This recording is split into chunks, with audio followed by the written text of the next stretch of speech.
Hello, beautiful people. Today's video is all about being the operant power and no one else having free will in your reality. So, two topics in one, but they blend beautifully. And I really intended this as helpful. If you would like to work with me, all the links are in the description box and in the bio of our YouTube channel. So I offer one-on-one live coaching, a couple of different 7-day challenges that just help you dive really deep into manifesting and the law of assumption. If you've been out of the game for a little bit, or if you're new to it and you just want to immerse yourself into meditations, daily inner conversations, and just start cultivating a really strong daily routine.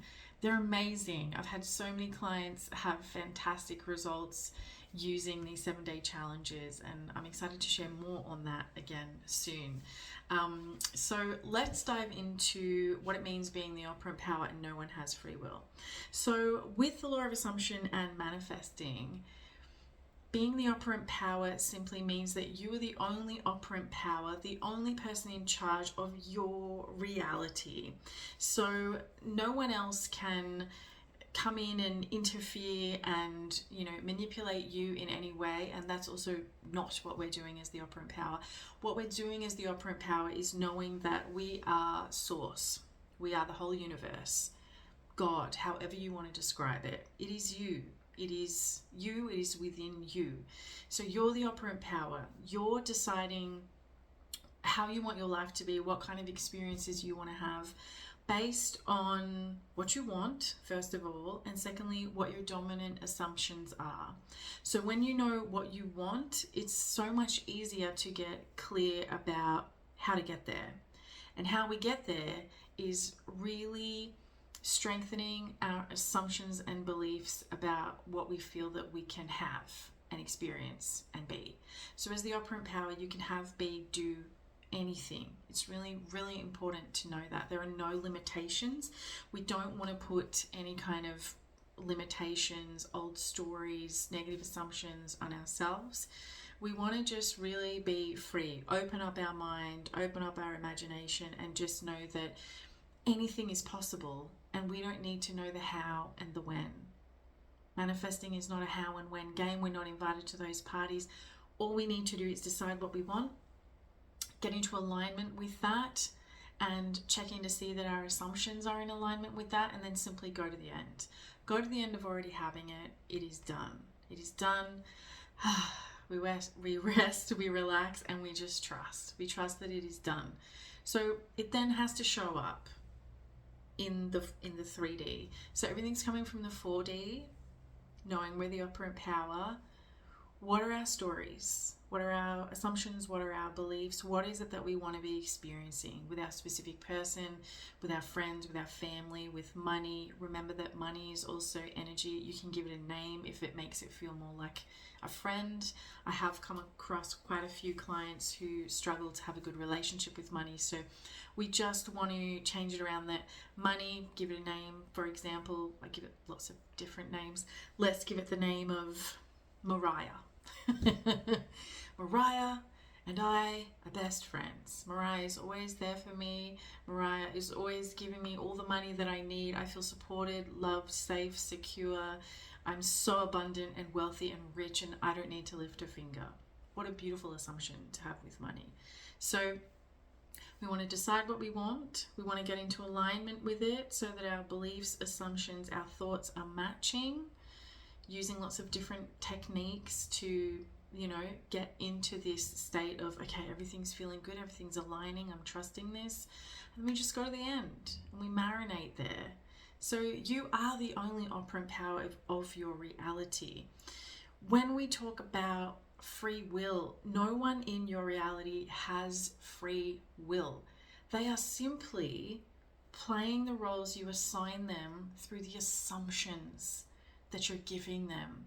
So for example, and let's do this in a positive way, if you have the assumption that your specific person is devoted to you, they love you, they worship you, they are deeply committed to you, and this is your assumption, and you are repeating this, often when we repeat our assumptions, they start to become a belief, which is important. Your specific person is going to start to show up that way in the 3D. First in the 4D, then in the 3D. We're never waiting for the 3D to show us something first and take our cues from the 3D, because the 3D is old, and this is probably another video, but sometimes there's a little bit of a time delay. But dominantly, if this is where you're landing, if this is what you're saturating yourself, marinating yourself in, that this is how your specific person treats you, they have to turn up that way in the 3D. They just have to. Same around money. If you have a strong money mindset that you deserve money, you expect it, you know, you're worthy of it. You don't have to prove yourself for it. You don't have to work 100 hours a week just to show that you're allowed to have money. And understanding that money is energy and it can flow from you from so many different unexpected sources that you can't even imagine. So you want to go to the end state. How does it feel to be wealthy? How does it feel to be rich? So relaxing, so much fun. You move through your day with ease, with safety, with just such a deep sense of relaxation. So free will. We are in charge. We are always giving out the directions and assigning the roles. So if you're assigning these amazing roles to everyone around you, you're going to be having amazing reflections back to you. If you have some assumptions going on that maybe my specific person is non-committal and they never reach out to me, they're terrible with communication, they're going to show up that way. And again, it's what you're dominantly saturating yourself in. So if you've got a bit of both going on, you'll most likely see some hot and cold wavering. So just remember, and I really intend that this gives you so much peace. Your specific person, because this comes up a lot in sessions with clients, they have no free will. They are just taking their cues from you.